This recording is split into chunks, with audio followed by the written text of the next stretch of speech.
Welcome to the Growth Through Adversity podcast, where men are forged, not coddled.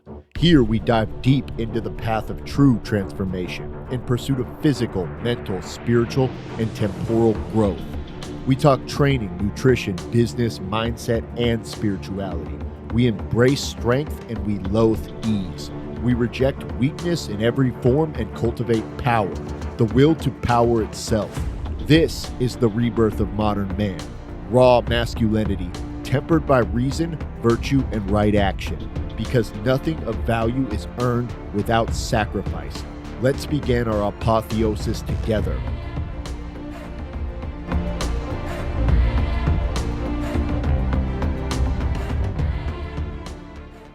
Welcome to another episode of the Growth Through Adversity podcast with your host, Ragnar the Warwolf. What is up, people? So today we are going to talk about something that I truly enjoy talking about. And it's something that you can probably harp away on too much. And that's the hypocrisy of modernity and people. You know what I mean?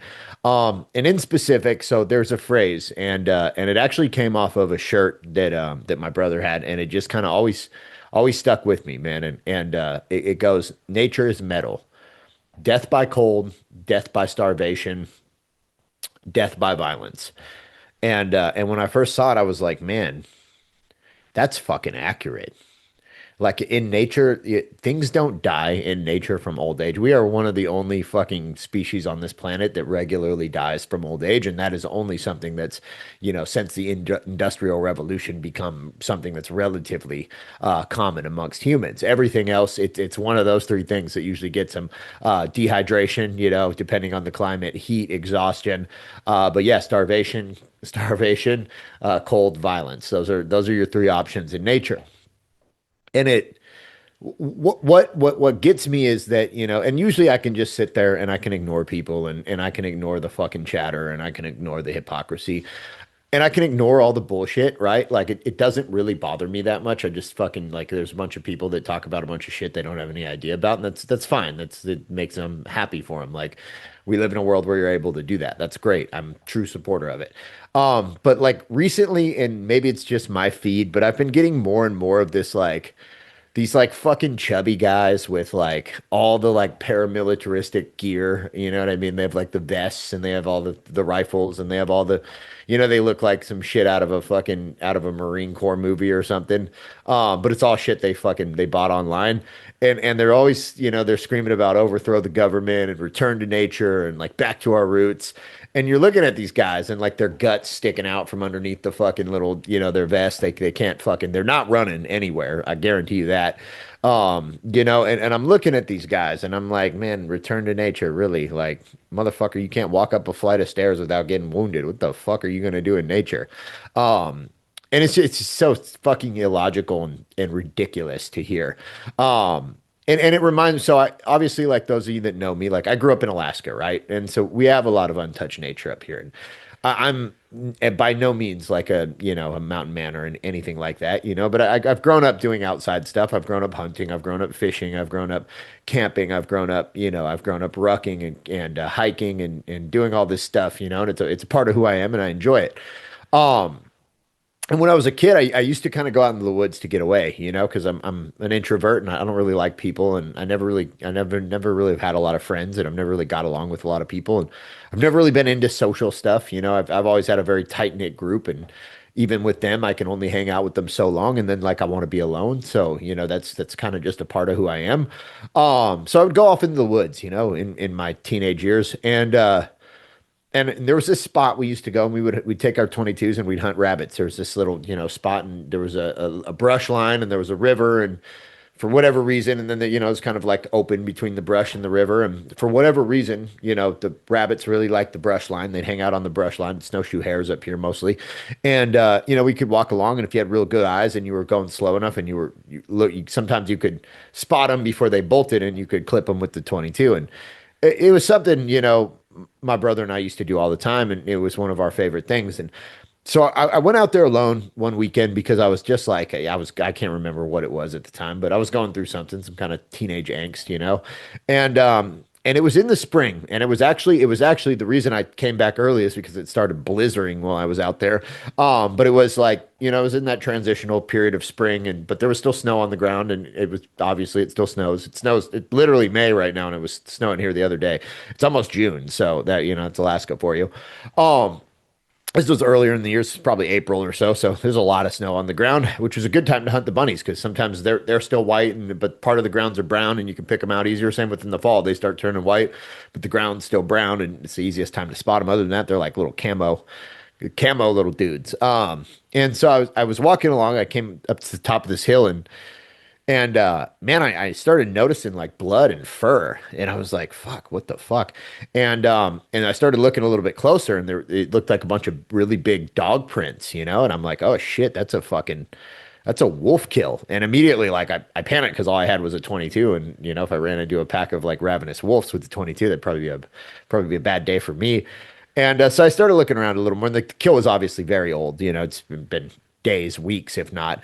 And so I'm looking around and I'm like finding all these tufts of fur. And there was obviously this massive scuffle. The ground's all tore up. The snow's all tore up.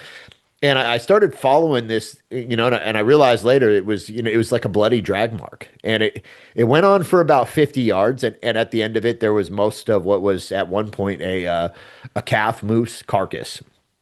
And they had, wolves will eat almost everything. There's a few bones left, and a little bit of fur was really all that was left of it. But as you were looking at it, you kind of could put together the pieces of what had happened. And what had happened was at the top of that ridge, a pack of wolves had attacked a moose calf and they had probably incapacitated it, probably hamstrung it to where it couldn't run or move anymore. And then they would run off the mom because the mom's incredibly dangerous and it does not appreciate the pack of wolves trying to eat its calf. And then they obviously came back and in that time, that the calf had started to drag itself and then they came back and from what you could tell is they started eating the calf and it literally on its front feet had drug itself almost 50 yards through the snow and the dirt down to the bottom of this hill where it eventually probably died. And you could tell that while it was dragging itself, they were eating it. So they had incapacitated it and made it to where it couldn't get away, but they didn't bother killing it because nature is utterly ruthless. It just doesn't, it's not even ruthless. Yeah, well, it is ruthless. It's just indifferent is the right word for nature. There's no cruelty in it, but it is incredibly ruthless, right? So it didn't matter whether it was alive or not. It was just, the only thing that mattered was they were now able to eat it. So as this moose, crawled away and drug itself away, and tried its sole instinct was survive, and they ate it. What was going, eating its intestines as it dragged itself away from the kill site, and like that's not a metaphor. Like that literally happened, I've never in my life forgot it. I was probably 17 or 16 when I saw that, and it stuck with me ever since because it was so fucking horrific. And to think about like how horrific it would be to drag yourself along as a pack of wolves ate your gut slowly, is really something that's just like it's an unfathomable amount of it's an unfathomable amount of suffering and anguish that creature went through. And again, like that's what nature actually is. And again, it's not, I love nature. It's not, I understand nature. I actually totally vibe with that idea. Because there's no cruelty in it. When the wolf pulls down a calf and eats it alive, it's not doing it to be mean. It's not like a human, where it's just doing it to inflict pain on somebody. It's doing it because it needs to survive. And that's what its instincts don't tell it to put it out of its mercy or to be merciful. It tells it to survive. And it's not an aesthetic, man. It's like nature at its core is, I mean, it's parasites, it's disease, it's starvation, it's cold, it's infection, it's things literally being eating themselves alive and being eaten alive. And like the wolf doesn't give a shit about your feelings. It doesn't give a shit about that calf's feeling. Is it ate it while it was still alive? And like I said, just imagine, think for a second of how it would feel to have your guts ripped out and consumed as you tried to drag yourself away. And that's nature. And that's what these fucking idiots are talking about. That's what these soft fucking flabby fucking idiots are talking about returning to. Now, don't get me wrong. I love nature and I don't like the government. I don't fucking, there's a lot of things about modern society that I don't like, but I also don't live in a delusional fucking world where I believe that the alternative is just so much better than what we're living in now that I just want to destroy everything and return to it because I have a fundamental understanding of what that looks like. And this is what people miss. They romanticize it and they're like, "Oh, it's a quaint little village like it was in the, 1300s and we have, everybody does a thing and there's blacksmith." It's like, no, it's not that. It's this. It's you getting eaten while you're dragging yourself along on your fucking front arms. It's disease. It's not. It's running out of medication. It's just all kinds of things that we don't have to worry.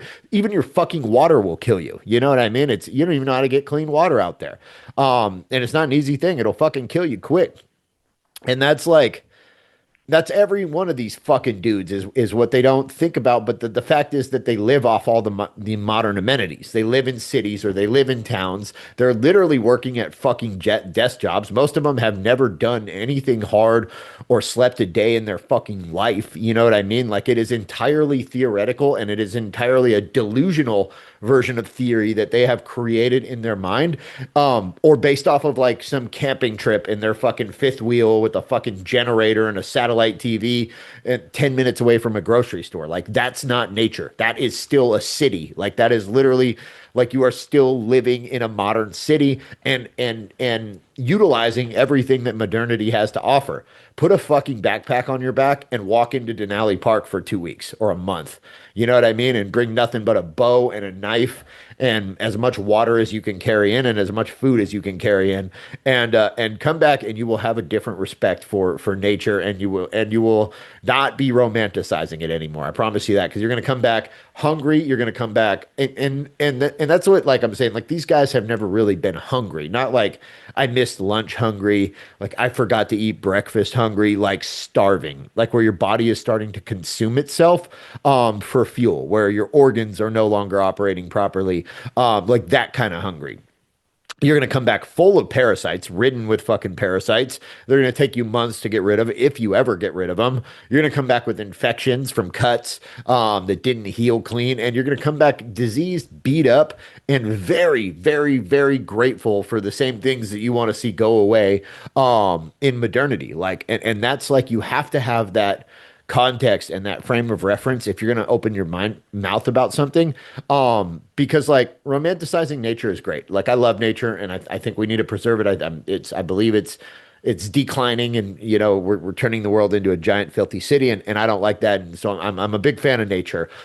But romanticizing nature is foolish because nature's not romantic. It's romantic when you live in a city and you don't have to live in it. Living in it is not romantic. It's all the things we've already talked about here. Nature is metal as fuck. And like to add a hyper layer of irony to this is like these are the same fucking guys who want to, fucking return to nature, back to their fucking primal roots. These fucking fucks can't even commit to 3 hours a week in a climate controlled gym. They've got excuses on why they fucking can't do that. They want to return to nature, but literally, like, you can't walk up a flight of stairs without getting winded. You know what you are in nature? You're vulnerable. You know what I mean? You're a victim. You're a prey. You know what I mean? Like once all of the edge that humanity has over nature is gone, like you are completely prey. And even with it, like it's like if you run into a grizzly bear or something out there, sometimes a gun isn't enough. I know a lot of people that have been mauled with guns. They either couldn't get it out fast enough or they shot the bear and it didn't stop it. You know what I mean? They don't just fall dead and stop. A lot of times you hurt them, they just want to hurt you more. So it's like it's so ridiculous. And I think one of the key points that the natural condition in nature is like the spirit of not giving up. You know what I mean? Of like that calf never for a second felt sorry for itself. It never for a second quit. It just kept fucking dragging itself for 50 yards as it was being eaten alive on instinct. That is what it means to be a fucking animal. And that animal is inside of you. You know what I mean? Like you have that capacity. It's buried under years, generations of fucking comfort and of being detached from that. But it's somewhere in there. You know what I mean? I'm confident. It's glimmers of it anyways. And the difference between you and the men who actually go out there and do hard things is not ideology, it's repetitions. So before you open your mouth and start talking about a return to nature and all this fucking bullshit, like go spend a month out there in it. And I'm not talking about at a developed camp where you're bringing in supplies. I'm like I said, throw the rucksack on your back. I do this regularly, not for a month. You know what I mean? Because I don't have any fucking delusion that I don't want to spend a month running around out there getting fucking chased by bears and shit. I like a few days, 3, 4 days. And even those, they open your eyes to things that you wouldn't imagine. Go hike 20 miles into the bush and 20 miles back.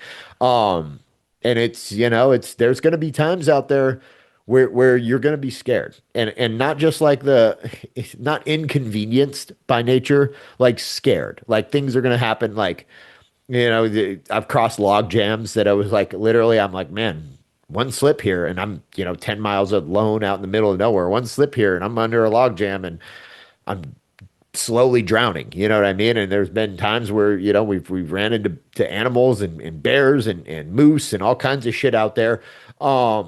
That I knew, like, that you hear the stories and the stories can be you one day. So, like I said, I love nature.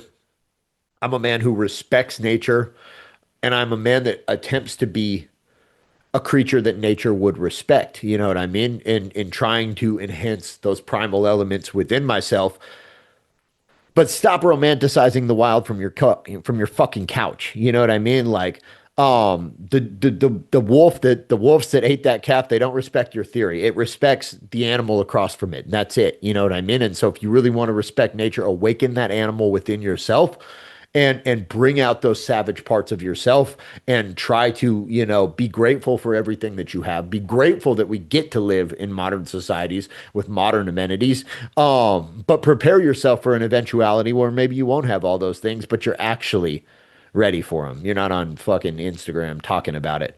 So yeah, just that's all I got for you guys today, man. Just that was something that was on my mind. It's been, like I said, popping up on my feed. And really just that story with the calf is something that's always I've never lost it.